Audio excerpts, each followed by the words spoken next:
A todos, o meu nome é André Sousa, sejam muito bem-vindos ao Disquetes e Claquetes. Estou aqui com o Pedro Lima e vamos falar sobre o filme do momento, Sinners, Pecadores de Ryan Coogler.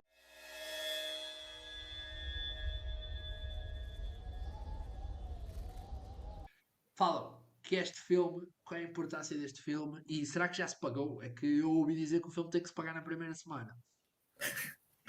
Então, oi, gente. O filme do momento aí. O filme tem causado muito burburinhos, até da imprensa. Eu acho que a gente tá vendo o quão a imprensa é nojenta e racista. Oh, Mas, sinceramente, eu sou imprensa, bicho. não, por causa do que tá saindo sobre o filme. Eu sei, estou brincando. Então o Ryan Coogler aí é um dos nomes mais hypados dessa geração de diretores. Ele sai de um indie de Sundance, pequeno, que faz um estrondo para um revival de uma das maiores franquias e vencedor de Best Picture, que é a franquia Rocky. E ele faz um que, na minha opinião, é uma das melhores legacy sequels que a gente tem desses últimos tempos. Ele traz um vigor, ele traz o Ludwig Göransson, ele, ele traz uma coisa que é sensacional, o jeito que ele filma, fabuloso. E aí depois ele faz algo transgressor, que é o Black Panther, que é algum filme da Marvel, primeiro filme da Marvel e o único até agora a conseguir uma indicação a Best Picture, e faz 1,2 bilhões, é um filme que a comunidade negra dos Estados Unidos queria e não tinha, e aí o Coogler com a Marvel faz, e aí de repente faz, eu acho que fez 600 milhões doméstico. Depois ele faz Wakanda Forever, que é um filme que também faz dinheiro, mas é um filme que ele tem vários problemas, tem a pandemia, tem a morte do Chadwick Boseman, tem toda uma questão de como você vai fazer o filme sem ele. Talvez seja o filme dele menos aclamado, ainda teve uma recepção positiva, mas é o da carreira dele menos, Eu gosto acho que o imenso. menos amado. O André gosta, tem pessoas que gostam, mas eu acho que... E aí ele vem aqui, Inclusive, a Angela Bassett roubadas. Eu amo a Angela Bassett. Erika Sloane, de Missão Impossível. That's the job. ele chega nos estúdios, ele faz um leilão de uma ideia original, um filme passado na era Jim Crow. O que é a era Jim Crow? A era Jim Crow basicamente é o apartheid americano, a divisão racial, a segregação racial nos Estados Unidos, no sul dos Estados Unidos, em que tinha leis de segregação. Foi o apartheid se inspirou na lei Jim Crow. E aí é um filme de vampiro passado na década de 30 durante a lei Jim Crow, no sul dos Estados Unidos, com um elenco recheado assim, dos maiores talentos que você pode pensar. E aí ele fez um leilão, muitos estúdios que queriam, e aí ele faz algo que deixou a indústria puta, e que foi fazer um contrato em que ele se protege. Então o que ele faz? Ele pede um orçamento de 90 milhões, que é um orçamento caro, mas que, pô, tem budgets aí que são altíssimos. A gente estava falando do budget de Missão Impossível agora na live de 400 milhões. Ryan Coogler perde 90 milhões para fazer o filme. Vai filmar em 70mm IMAX. Vai pedir exclusividade das salas IMAX. E aí ele vai pedir duas coisas que deixam os estúdios, tá deixando o Hollywood maluca, que é ele quer, em vez dele receber após o filme dar lucro, ele quer receber desde o primeiro pagamento, desde a primeira semana, que chama de Gross Ticket Payment. Então ele vai pegar esse pagamento da primeira semana e ele vai pegar também, depois de 25 anos, ele vai pegar os direitos. E aí tem precedente disso, que é o Quentin Tarantino por Once Upon a Time in Hollywood. Só que o Quentin Tarantino é 30 anos. E aí deixou muita gente maluca, por isso que eu falei que era a imprensa nojenta. Wright falando que o filme custou 90 milhões, não se pagou, sendo que teve 45 milhões, 45 não, 48 milhões na primeira semana. É o filme original da década com mais arrecadação. Vai ser o primeiro filme desde Gravity a bater 200 milhões. Primeiro filme original. Em live action, a bater 200 milhões. E aí, por que eu tô dando essa volta? Porque eu acho que tudo isso é importante para falar. Sinners é um filme de vampiro feito por negros sobre a história dos Estados Unidos, sobre o sul negro, sobre a opressão racial. E é um filme político, é um filme sobre raça, mas ele é envolto na mitologia e no terror.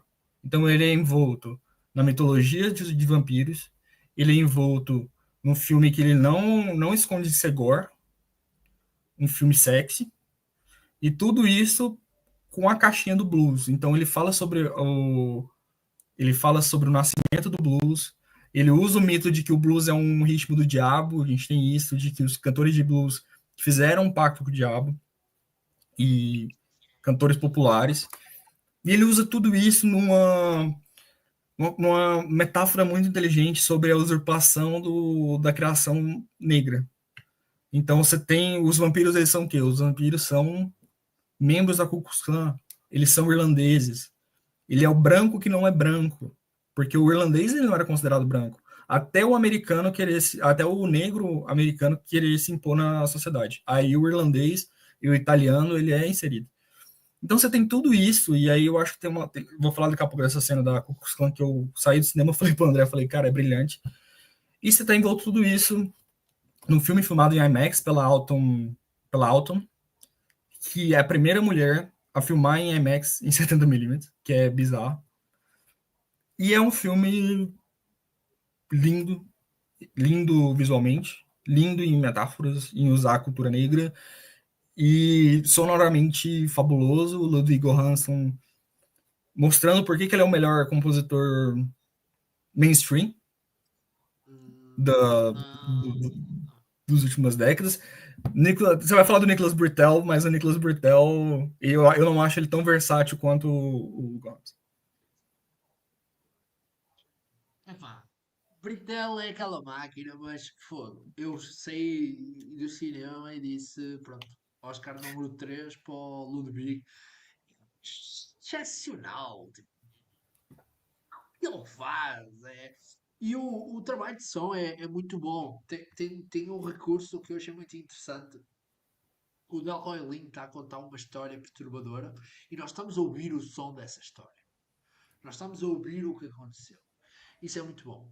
Eu achei este filme fascinante. Como o Pedro diz, tem muitas camadas e muitas coisas ali por descobrir, mas é extremamente entertaining.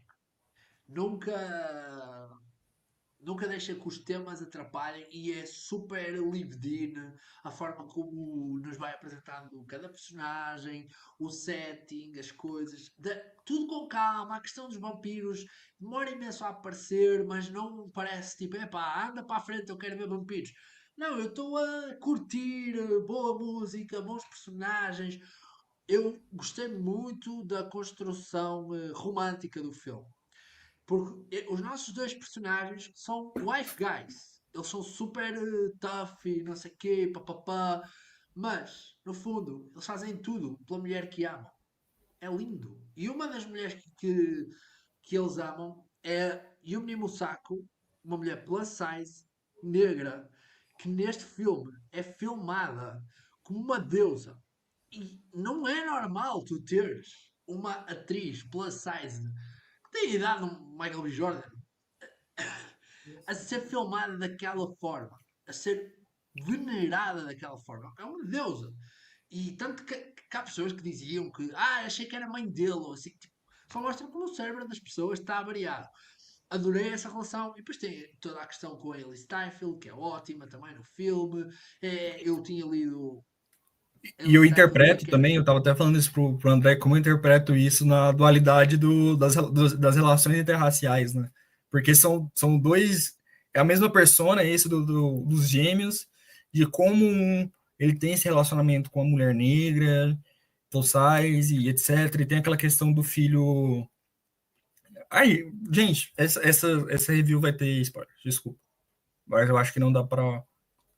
Se você não viu, tá na live agora. Eu sei que ninguém de importante viu. Da Multi, É só porque a gente precisa discutir os detalhes e tem aquela questão deles terem um membro da família que eles perdem e tem essa conexão. E aí a esposa dele tem essa questão das religiões africanas, eu não sei se é propriamente o voodoo, Acho que é acredito. mencionado o voodoo a certa altura. É mencionado o voodoo, né? Então é o voodoo. Dessa conexão com o Alien Vida. E aí tem isso muito bonito, mas também tem essa conexão da Hayley Steinfeld e do outro gêmeo, que é essa questão do. Eu sei que eles são Smoke e Stack, não sei qual deles é qual. Eu não sei qual que é o gêmeo 1 e o gêmeo 2, é o Tico e o Teco. E aí o Teco tem essa relação, mas ele também tem essa coisa do. Olha, se você vê a mulher branca histérica, que ele fala pro Miles Canton, né? Se você vê a mulher branca histérica, olha pra frente. Não. Essa primeira cena eu acho muito engraçada, assim. E é isso, o filme tem esse humor também. Eu acho que o filme tem ele tem umas partes engraçadas. Pelo menos eu ri. Eu acho que eu era a única pessoa no cinema a Não, rir. tem uma leveza. Lá está, sabes o que é isto? É um blockbuster dos bons. É um filme feito a pensar nos vários quadrantes, que abraça uma especificidade que faz dele especial. Lá está a questão do blues, a questão da comunidade negra. Eu acho que é um filme muito importante para ser lançado nos cinemas neste preciso momento, para mostrar que filmes negros vendem. Há todo um mito que filmes negros não vendem, mas filmes negros vendem. Filmes de culturas específicas vendem, porque essas culturas também têm dinheiro. Saiu há uns anos um artigo que dizia que Hollywood estava a perder imenso dinheiro ao não incluir certas demografias, porque essas demografias têm dinheiro, têm pessoas que querem ser vistas no ecrã, têm pessoas que querem ser reconhecidas e estão dispostas a pagar para isso. É uma questão de Business. monetariamente também falando, mas o sucesso de Sinners deixa-me muito feliz e é muito merecido, como eu digo. E eu É tava muito falando, merecido. eu não sei se eu falei pro André eu falei pro outro amigo, mas não sei se eu falei pro André, de que pelas demografias raciais do Brasil, eu sou considerado negro, a comunidade parda faz parte da comunidade negra no Brasil.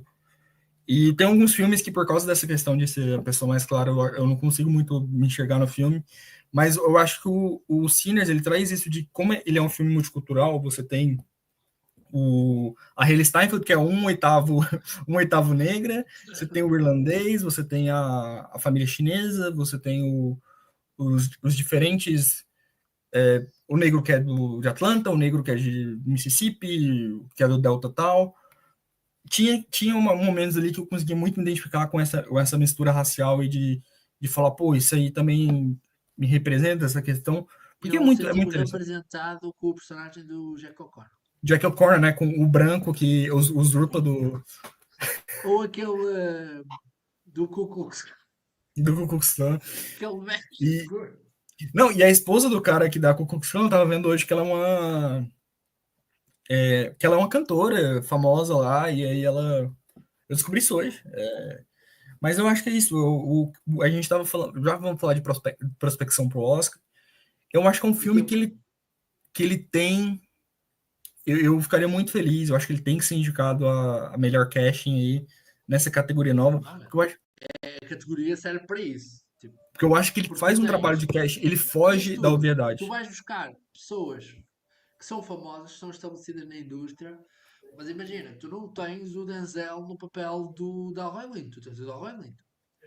Tu tens o Michael B. Jordan, que é uma grande estrela, mas tens-no bem aplicado. Tu depois tens small players, tipo este rapaz, Omar Benson Miller e coisas assim, que são Fabuloso, eu adoro ele. muito bem escolhidos. Ele estava naquela série que eu gostava do Dwayne Johnson, Baller. O Rockers. Qual que é o nome? Não, Ballers, Ballers. Ballers. Ballers. Muito bom. Tens a Yumi Muzak, como já falamos aqui, Ellie Steinfeld, Lee Jun Lee, A Jamie tens Lawson. Jamie Lawson. essa A rapariga Lee Jun também. Lee. E depois Perfeita. tens o Breakthrough, que é o Miles Kent. Você viu o vídeo dele falando como é que ele foi. Como é que ele foi descoberto pro Não. papel? Ele faz turnê com a Her. Ele faz turnê com a Her, ele é músico da Her. E a Her falou: Olha, tem esse papel aqui, por que que você não faz? E ele falou: Não sei tocar guitarra, eu não sei tocar violão. Ela falou assim: Não, mas você sabe cantar. Eles precisam de alguém que canta. Vai lá. E aí ele aprendeu a tocar violão pro filme. E a cena mais cartática do filme é dele. É lindo, é o jeito que o Ryan Coogler filma isso. E E, toda e a viagem pela história da música negra. Lá está, até uma cena nós somos pós-crédito também. específicos.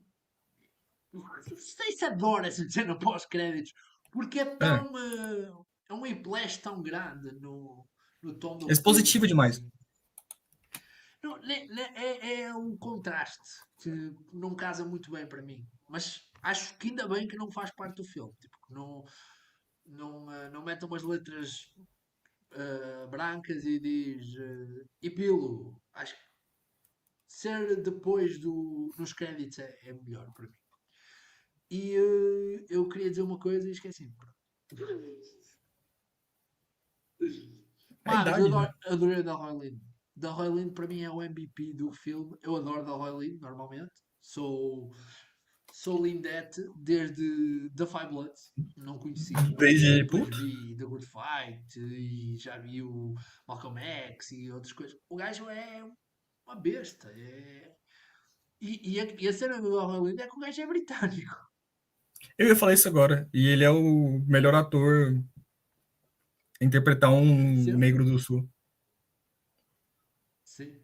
É que ele, eu ouvi toda a entrevista, toda a questão de. Porque ele foi. Ele depois veio para a América e tudo, mas ele formou-se e encontrou-se em Londres.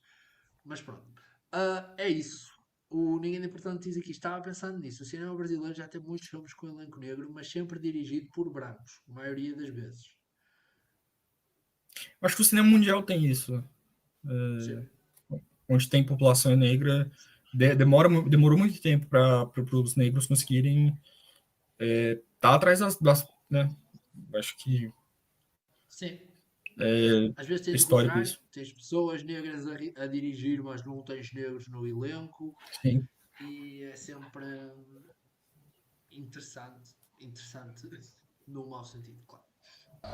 Hey, get back inside.